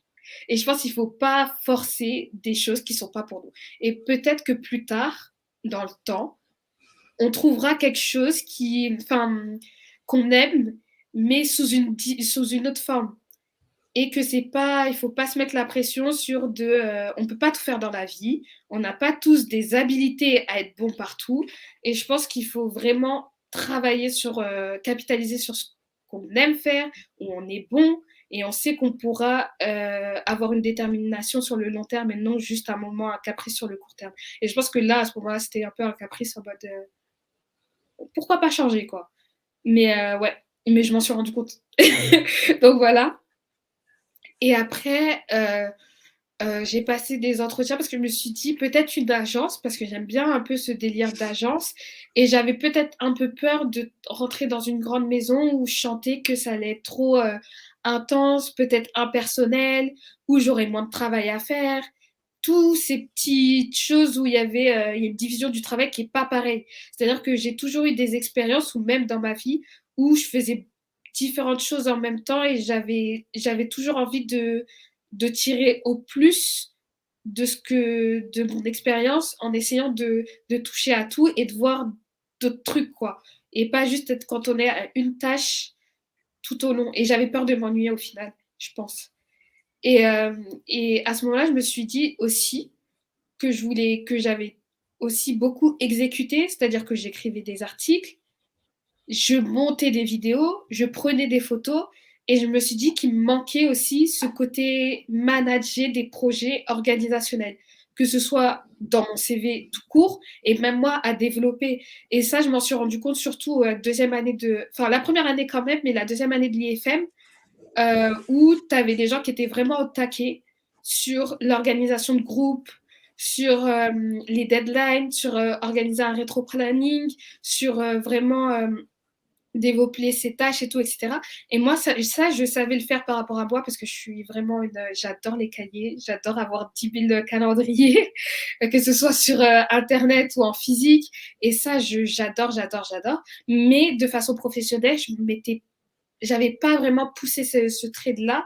Et je me suis dit que c'est important que j'apprenne à appliquer ça au niveau pro et d'avoir ça aussi dans mon CV et pas juste exécuter, mais avoir plusieurs projets à gérer de front et à aussi communiquer avec d'autres équipes, etc., etc. Donc, au final, je passais des entretiens et j'allais peut-être travailler pour une marque. Et au final, enfin, vraiment, c'était inespéré de dingue. J'allais presque signer mon, euh, mon contrat en fait de stage, ma convention stage, et je me suis dit bon, je vais à une expo, je reviens le soir parce qu'il y avait genre un vernissage, je suis allée à un vernissage d'architecture et Je me dis, bah, je reviens ce soir et je le fais ce soir, quoi. Et en revenant et en regardant mon ordi, je reçois un mail, mais un mail lunaire, genre vraiment lunaire, de ma future directrice, enfin ma directrice actuelle, qui me dit: «Ah, mais Célia, j'ai vu ton CV, ma RH est partie en vacances, je dois trouver quelqu'un, s'il te plaît, tu peux me rappeler au plus vite, essaye de, parce que je dois passer d'autres entretiens, etc. etc.» Ça sort d'où? Et le lendemain, bah, à 9h, moi j'ai pris mon téléphone, j'ai appelé et on a eu une conversation d'1 h 30. Et c'était incroyable. Et je me suis dit, ok, je veux bosser ici. Mais vraiment, genre, en mode, je me suis dit, je veux bosser là. Et donc là, je fais de la localisation image et film. Et chez Donc, qui, du coup, chez Célia? Chanel. Et donc, je fais de la localisation image et film. Et j'adore. Dans le sens où je suis encore au contact de l'image, au contact du film. Mais j'ai ce côté organisationnel parce que c'est à l'international où je dois mener plusieurs projets de front. Je dois communiquer avec plusieurs marchés, plusieurs prestataires, plusieurs plusieurs équipes internes. Et c'est cool. Et ça m'a appris une certaine rigueur, une certaine organisation. Aussi avoir un aspect critique en regardant, parce que les images qui sont produites, elles passent par nous et après, elles sortent. Donc, il faut regarder et répondre aux attentes de la marque, que ce soit en termes de code et de qualité. D'être aussi, de faire travailler sa mémoire, d'être très professionnel aussi, et aussi d'avoir une très bonne image aussi des maisons de luxe, en tout cas par rapport à mon équipe et par rapport à la maison où je bosse. Moi, mon expérience, elle est top. Et se dire qu'on peut toujours aussi apprendre parce qu'il y a différentes générations qui se regroupent dans mon équipe. Il y a différents parcours aussi qui se regroupent dans mon équipe. Il y a des gens qui n'ont pas du tout fait de mode avant, qui ont fait, je sais pas, du cinéma ou des lettres ou aussi sinon à école de commerce ou d'autres qui sont déjà dans le milieu depuis des années. Et donc, c'est super cool. Enfin, j'ai une très bonne équipe et j'ai un taf que j'adore. Et voilà. Et du coup, si tu devais faire un peu peut-être un bilan de tout ce que tu as appris et peut-être donner des conseils à la nouvelle génération, justement, parce que de Créteil à faire son stage de fin d'études à Chanel, il y a un parcours, tout un monde. Ça serait quoi un peu les conseils que tu aimerais donner à ceux qui arrivent derrière toi? Moi, je pense qu'il faut pas se brider. Il faut essayer, il faut se trouver. C'est en essayant et en faisant qu'on fait. Que clairement, il faut toujours aller se challenger, je pense. C'est le mot, se challenger, travailler, travailler, travailler, travailler. Pas avoir peur de l'échec. Essayer aussi d'être indépendant et parce que j'ai l'impression, enfin, en tout cas, je trouve que c'est selon les gens et selon leur vie et selon leur personnalité et trouver ce qui fonctionne pour soi, dans le sens où je me dis qu'il y a personne qui pourra m'aider plus que moi-même. C'est-à-dire que si je fais pas euh, tant de travail pour moi et pour mon avenir, je peux pas attendre d'une autre personne de me donner des opportunités. C'est-à-dire que je me dirais que je mérite pas qu'on m'aide si je fais pas déjà le travail en amont. Et je pense qu'il faut pas. Enfin, c'est facile de se dire il faut pas se mettre la pression, même si on se met la pression. Et essayer toujours de pousser, de pousser, de pousser. Pas faire aussi par rapport aux autres.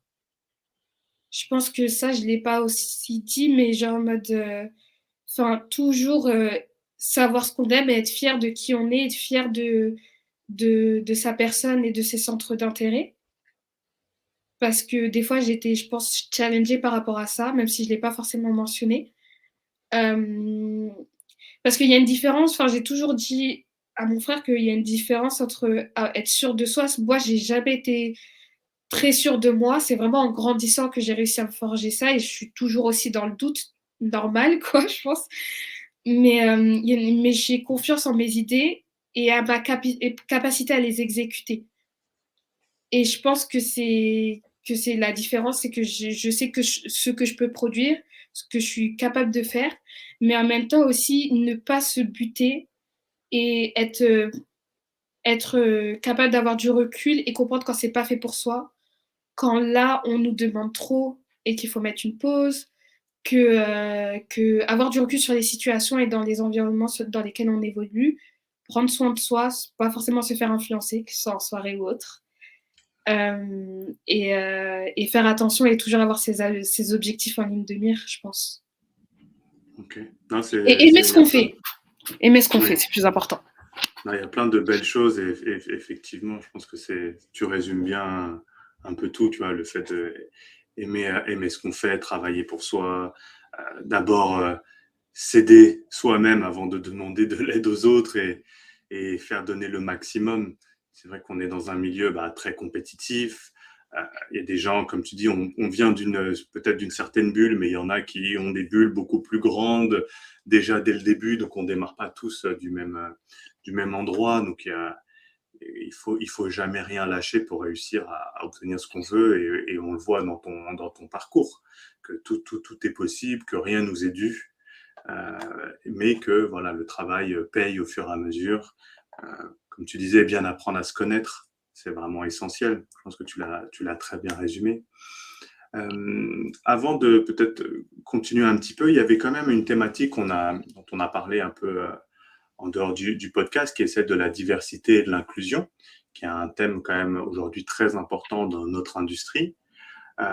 C'est quoi, du coup, toi, ton impression en tant que jeune femme noire dans le milieu de la mode, dans le milieu du luxe? Comment est-ce que tu as vécu ça? Comment est-ce que tu imagines aussi la suite? Qu'est-ce que tu aimerais que ça soit, en fait, aussi, toi, cette thématique-là? Comment est-ce que tu aimerais la voir se développer dans l'avenir? Alors déjà, en fait, je pense que c'est même jeune femme noire dans le milieu éducatif, etc. Ça a toujours été important en grandissant. Parce que, comment dire, c'est que dès jeune, j'ai eu affaire à plusieurs milieux, super privilégiés et moins privilégiés du tout. Et en fait, j'ai grandi dans une primaire où c'était super diversifié. Ensuite, au collège où c'était moins diversifié. Puis dans un lycée où c'était diversifié. Et ensuite à la fac où tu voyais que des fois, tu étais la seule noire dans une classe. Et la même chose ici post-graduate, ouais, enfin, post-lycée, post-fac aussi. Et donc, j'ai vu tout et je me suis toujours posé la question et je me dis, et en fait, c'est bizarre parce que on se dit que déjà c'est pas normal, mais en même temps, il y a un petit espoir parce que en revenant et en faisant des allers-retours, je me rends compte que ça s'améliore déjà et que il y a des sujets qui n'étaient pas abordés avant, que ce soit par les écoles, que ce soit par les marques, etc., qui maintenant ont leur place dans l'éducation ou même dans le milieu professionnel. Mais en même temps, il y a toujours un lac, il y a toujours un manque de diversité, il y a toujours un manque de minorité. Et c'est pour ça qu'il faut être super vigilant et surtout que même au sein des marques, euh, en général, il y a toujours... on se rend compte quand il y a de la diversité parce qu'il y a des débats sur certains trucs spécifiques que s'il n'y avait pas de minorité, la question ne se poserait pas en fait de base. Donc c'est aussi un avantage et quelque chose de primordial pour les grandes marques de luxe, je pense, de favoriser cette diversité, rien que pour elles-mêmes, si elles ne veulent pas avoir un backlash et être catégorisées comme une marque insensible et raciste au final. Donc ça, mais c'est vrai qu'il y a toujours un problème et que moi, je pense m'être battue 2 fois plus dans ma vie pour ça, mais en même temps, je me suis jamais dit que c'était un frein. Quand j'étais dans des situations où je voyais que mon identité n'était pas mise en valeur, enfin n'était pas respectée, que mes valeurs n'étaient pas prises en compte ou que c'était pas une place où je me sentais à l'aise, je suis toujours partie. Je l'ai toujours dit. Et je pense que l'important, c'est pas d'attendre une réponse positive ou négative de ton interlocuteur, mais juste le notifier pour soi-même un peu, dans le sens où j'ai eu des situations où je devais défendre mon intégrité, défendre ma personne et ma culture ou même ma couleur de peau. Et clairement, je m'en suis rendu compte que je le faisais pas pour la personne en face, je le faisais juste pour les autres personnes qui seraient dans la même situation que moi, de poser la question et que dans l'éventualité où la personne qui a été insensible le prennent en compte, bah, tant mieux. Et si elle ne le prend pas en compte, qu'elle ne soit pas surprise qu'une personne plus tard, peut-être moins conciliante ou moins patiente ou moins avec du recul, lui exprime le problème, mais d'une autre manière, quoi. Et, et dans le sens où, clairement, bah oui, je pense que c'est vraiment quelque chose qui manque. Moi, j'ai mes amis qui sont racisés dans les maisons de luxe. Il y a des fois des problèmes, il y a des fois pas des problèmes. On en parle. Et je pense que notre génération, enfin, par rapport à tout ce que parce que je fais des expositions, je fais des talks en dehors du métier, mais où je retrouve toujours des amis à moi de l'école ou des amis à moi ou des personnes qui sont dans le milieu de la mode. Et on se rend compte que déjà de plus en plus tôt, les gens qui sont déjà touchés par ça euh, en deviennent conscients et parlent de ça, essayent de protéger leur identité. Et en même temps, je sais pas, il y a un certain mouvement avec la nouvelle génération qui fait que on sent que c'est nous qui allons bouger les choses et qu'on a déjà commencé à faire bouger les choses. Voilà. Donc je suis positive, mais il faut être réaliste qu'il y a toujours des problèmes. Oui, Voilà. être conscient de la réalité, ne pas le voir comme un, un souci pour rentrer dans la mode. On sait que ça C'est sera ça. peut-être 2 fois plus difficile, mais il faut le voir comme une force. Et pour les marques, il faut le voir comme une opportunité de venir nourrir le dialogue, les idées. Comme tu disais, tu parlais de perspectives tout à l'heure, comment avoir des nouvelles perspectives et le voir comme une vraie richesse et être conscient que, ben, effectivement, c'est en permettant à de plus en plus de monde de différents backgrounds de rentrer dans notre univers que dans notre industrie, qu'elle va continuer son évolution à devenir de plus en plus riche, intéressante, Et pertinente. Et c'est c'est exactement ça parce que c'est ça que franchement j'ai oublié de mentionner. Enfin là ça me fait vraiment penser à ça, c'est que en arrivant, vu qu'on avait une esthétique avec mon frère assez particulière, très dark, très extrême et tout, etc. Genre vraiment décomplexé, axé sur le rap, mais en même temps sur des choses très dramatiques, extravagantes, etc. Et c'était vraiment l'univers qu'on cultivait. Et des fois, je me disais, est-ce que en fait, ça va matcher quand je vais mettre ça dans mon CV? Est-ce que les gens vont être intéressés? Parce que c'est vraiment d'autres codes qui rentrent pas forcément avec toutes les expériences que j'ai eues dans la mode. Et même quand je postule, je me dis, bah, peut-être ça va pas leur parler. Et au final, que des retours positifs parce que je pense il faut, ça se voit quand on sait de quoi on parle, entre guillemets, qu'on sait qui on est et ce qu'on aime. Et je pense que les gens sont réceptifs par rapport à ça et qu'il y a aussi une envie de se diversifier et une curiosité. Et le fait d'être différent, ça devient une force au final, surtout dans la mode, parce que c'est un environnement qui essaye de, de se challenger qui est tout le temps en constante évolution. Donc il y a une perpétuelle envie de nouveauté et de recherche de quelque chose de différent ou d'exceptionnel. Donc au final, quand on arrive avec quelque chose de différent, on est plus face à des personnes qui sont surprises qu'à des personnes qui vont rejeter la chose, généralement. Et ça, je ne l'avais pas forcément pris en compte à l'époque. Au final, je me suis jamais bridée sur ce que j'aimais, etc. Et même quand je parlais avec mes collègues et qu'on parle d'art ou on parle je sais pas, de cinéma ou même de séries Netflix, quoi, on a chacun notre identité et elle est super respectée. On peut avoir des débats et avoir super respecté, etc. et se faire découvrir de nouvelles choses, etc. Donc en vrai, je pense que être, avoir une identité, être sûr de ce qu'on a à proposer, c'est un avantage au final, dans la mode en tout cas. ouais, non, je suis vraiment d'accord. Et comme tu dis, apprendre à bien se connaître, assumer ses goûts, ses choix et ses envies. Et comme tu disais tout à l'heure, savoir les défendre, en parler, échanger, être ouvert à l'autre.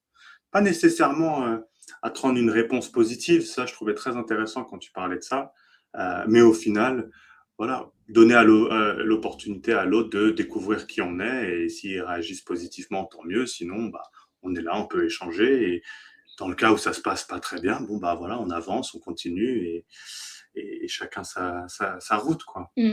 Clairement. Et du coup, aujourd'hui, Célia, où est-ce que t'en es? Qu'est-ce que t'imagines de ton avenir? Qu'est-ce que tu as envie de faire? Parce que là, tu as quand même un parcours assez diversifié, avec pas mal de choses. T'as envie de quoi? C'est quoi un peu tes doutes, tes interrogations aujourd'hui? Bah, moi, je sais, en fait, déjà que j'ai pas envie de stagner. Ça, je pense, c'est ma peur de stagner et de me dire que bah, parce que en soi, c'est pas dans ma personnalité. Parce qu'on peut être dans une vision où on se dit, bah, j'ai mon travail, je veux rester dans ce travail-là et bah, avoir mon CDI et c'est bon, quoi. C'est juste, je pense que c'est une question de personnalité. C'est même pas une question de jugement en mode, ah, il y en a qui voilà, quoi. C'est pas à pointer du doigt, mais c'est plus une idée que je sais que moi, je suis pas trop stable pour ça. Et je pense que je continuerai, je pense que j'aurai un travail assez fixe, mais en même temps que je ferai des missions après et peut-être dans un futur lointain ou proche, je sais pas, lancer une agence ou aussi commencer à me tourner vers plus du design, parce que j'ai vraiment commencé à m'intéresser à ça, surtout l'année dernière, et à comprendre aussi ma place dans cet univers-là et l'importance de la direction artistique dans cet univers-là. Je pense que j'étais pas forcément prête avant. J'avais une certaine sensibilité, mais j'avais pas peut-être une bonne perception pour grasper ça, quoi. Et je pense que bah, là, je finis mon stage. Normalement, je reste. On doit voir ça. Et ensuite, bah, peut-être évoluer encore dans la direction artistique. Et dans l'élaboration peut-être de projets plus en amont de la direction artistique, vu que maintenant dans mon parcours, j'aurai déjà le côté opérationnel et le côté un peu plus exécutif aussi. Enfin, le fait d'avoir déjà monté et touché à l'image de façon directe et en même temps maintenant gérer des projets de façon large et internationale. Je pense que là, c'est le bon combo pour prétendre à mener des projets plus conséquents et à réfléchir sur la direction artistique plus en amont sur la direction voilà, qu'elle devrait prendre de base, quoi. Un grand merci, hein, Célia, pour tout ce partage, pour ton honnêteté, ta vulnérabilité, ton authenticité. Vraiment, je pense que c'est un très bel exemple pour la nouvelle génération et ceux qui arrivent derrière, de se dire, bah voilà, les choses sont possibles, du travail, oser. Ce que tu disais, j'aimais beaucoup cette partie-là, le fait d'oser. Voilà, on parlait de diversité et inclusion, le fait que le chemin est encore long, mais que les choses s'améliore. Donc vraiment un grand merci pour tout ça. Est-ce que toi, tu aurais peut-être un dernier mot de la fin, une dernière chose que tu aurais envie de dire, recommandation, envie pour l'avenir, même pour l'industrie, quelque chose que tu aurais envie de partager pour finir? Je pense qu'il ne faut pas s'enfermer, essayer d'être curieux, d'être tolérant et toujours, pas se reposer sur ses acquis en pensant que... Parce que l'arrogance, ça vient rapidement, je pense, en pensant qu'on a tout fait, on a tout vu, on sait tout, alors que c'est jamais le cas. Et je pense que c'est à ce moment-là que tout peut s'arrêter ou que les problèmes peuvent commencer à arriver et qu'on perd cette créativité, qu'on perd cette passion. Et aussi, en parlant de passion, je pense qu'il faut toujours être guidé par ce qu'on a envie de faire. Après, ça ne veut pas dire qu'il faut être lunaire et pas avoir les deux pieds sur terre, mais dans le sens où si on n'aime pas ce qu'on fait, si on n'est pas dans un environnement qu'on aime, on n'est pas entouré de personnes qui sont bienveillantes, ça ne sert à rien de rester, ça ne sert à rien de continuer parce qu'on sera triste. Et la vie, elle est trop courte pour ça. Quelle personnalité solaire et généreuse. Je ne sais pas vous, mais j'ai vraiment eu l'impression de vivre chacune des étapes et des histoires de Célia. Que pouvons-nous retenir ? Comme évoqué en introduction, il est primordial de se construire une base de référence solide afin de comprendre notre industrie. Pour autant, il est fondamental de suivre ses envies et passions sans jamais se brider. Gardons bien en tête que la culture et les connaissances n'ont pas de hiérarchie. Un autre point que je retiens est le suivant. Un projet professionnel ne se construit pas en une seule fois. Il est sans cesse retravaillé selon les opportunités et les expériences acquises. Cependant, il semble essentiel d'avoir une direction et de s'y tenir. Le dernier élément que j'aimerais souligner est la grande humilité et curiosité de Célia tout au long de son parcours. Aucune expérience n'était trop bien pour elle et aucune n'était inintéressante. En tant que coach, je remarque souvent que ces deux qualités reviennent dans les profils à succès. Ces personnes ont souvent une telle appétence de connaissances et de découvertes qu'ils ou elles sont capables d'ouvrir des portes et des opportunités là où on s'y attend le moins. Si vous êtes encore en train d'écouter, un grand merci pour votre temps. Je suis conscient à quel point il est précieux. Si vous aimez cet épisode et vous voulez soutenir le podcast, inscrivez-vous sur la plateforme de votre choix et donnez-lui 5 étoiles. C'est vraiment l'unique façon de faire grandir notre communauté et de faire découvrir le podcast. Si vous avez des questions ou des suggestions, n'hésitez pas à m'écrire sur LinkedIn. Dans le prochain épisode, qui sera de nouveau en anglais, j'aurai le plaisir de recevoir Isabella Aparicio, Retail Merchandiser chez Saint Laurent. Durant cet épisode, nous allons rentrer dans la réalité du business de la mode et les compétences clés à développer pour y travailler. D'ici là, je vous souhaite à toutes et à tous une excellente fin de journée.